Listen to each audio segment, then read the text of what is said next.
नमस्कार छात्रों, आज मैं आपको कक्षा 9वीं विषय हिंदी, इस विषय हिंदी में दूसरी जो कविता है उसका नाम है निसर्ग वैभव।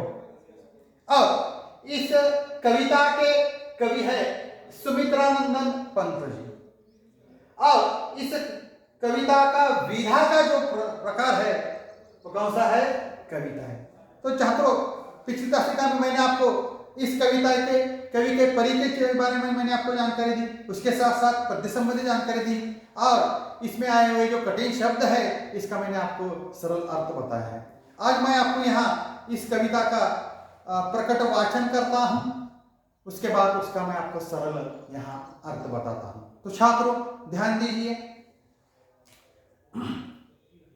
कितनी सुंदरता बिखरी प्राकृतिक जगत में, ईश्वर टपक रही गिरी शिखरों से झर, लौट रही घाटी में लिपटी धूप छाव में निस्वर।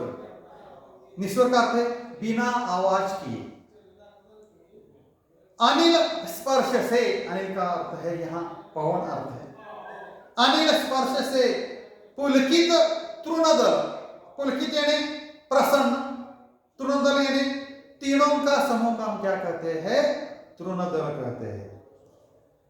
बहती सीमाहीन क्षण यानी मधुर संगीत स्रोत सी, अहर हर यानी प्रतिदिन वन भू मरमर, फूलों की ज्वालाएं आंखें करती शीतल, मुकुल अधर मधु पीते, मुकुल यानी कली, गुंजन भर मधुकर दल, मधुकर यानी भौरा, तितली उड़ती दूर कहीं पल्लव छाया में यानी कोमल पत्ते उसे कहते हैं, रुक रुक गाती वन प्रिय कोयल, लेटी नीली छायाए कृश रवि, किरणों में गुंफित, गुंफित यानी गुत्था हुआ, दुरारोह भांति ढाले निश्चल तरंग सी स्तंभित, स्वर्ण भाल गिरी सर्वप्रथम करती उषा अभिनंदन, सांझ यही सोती छिप निर्जर में कर संध्या वंदन,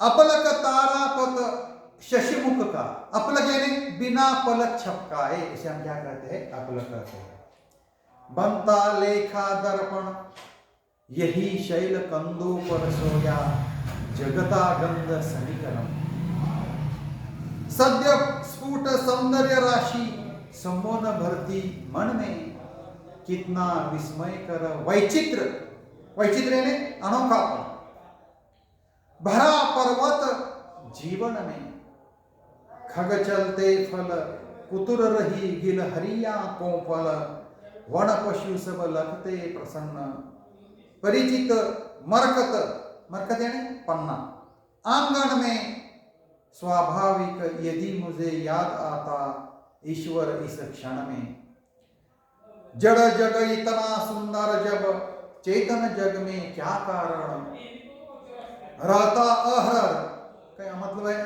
प्रतिदिन जो विषण्ण यानी चिंतित, जीवन का संघर्ष स्पर्धा, संघर्ष यानी स्पर्धा, मनुष्य, मनुष्य किसे कहते हैं? मनुष्य को, मनुष्य प्रकृति का करना फिर नव विश्लेषण, विश्लेषण यानी पृथक करना, संश्लेषण यानी मिलाना, ईश्वर का प्रतिनिधि नर, अभिशापित जिसे अभिशाप मिला है उसे हम क्या कहते हैं? अभिशापित हो उसका जीवन लगता अपनी क्षुद्र, क्षुद्र यानी तुच्छ, अहंता, अंत का अर्थ क्या है? अहंकार, ही में सीमित केंद्रित, छिन्न हो गया विश्व चेतना से, मानव मन निश्चित। अब ये जो कविता है पतझड़ से, इस कविता संग्रह से ये तो छात्रों, इस कविता का मैंने यहाँ क्या किया है, प्रकट वाचन किया है। तो छात्रों, इस कविता में कवि ने प्रकृति के अनुसार पंत जी प्रस्तुत कविता में पर्वतीय सौंदर्य का यहां वर्णन करते हैं। साथ ही मानव संसार में व्याप्त जो असंतोष है, अहंकार है आदि को लेकर कवि बहुत बड़ा चिंतित है। तो छात्रों, इस कवि का कहना है कि जब संसार में चारों ओर सौंदर्य बिखरा पड़ा है, सभी जीव जंतु प्रसन्न हैं, तो मनुष्य जो जगत के समस्त प्राणियों से भी इस संसार में कैसा है, वह सर्वश्रेष्ठ माना जाता है, पूर्णतः सर्वश्रेष्ठ माना जाता है। क्यों? छोटी छोटी बातों के कारण वह ये जो मनुष्य है दुखी क्यों रहता है, ऐसी विचारधारा कवि के मन में यहाँ आ जाती है। तो छात्रों, आज मैंने आपको कक्षा 9वीं विषय हिंदी, इस विषय हिंदी में छठी जो कविता है उसका नाम है निसर्ग वैभव और इसके कवि है सुमित्रानंद पंत जी। अविधा का प्रकार है कविता। पिछली तासिका मैंने आपको इस कविता का कवि का परिचय दिया है, उसके साथ साथ पद्य संबंधी जानकारी दी है।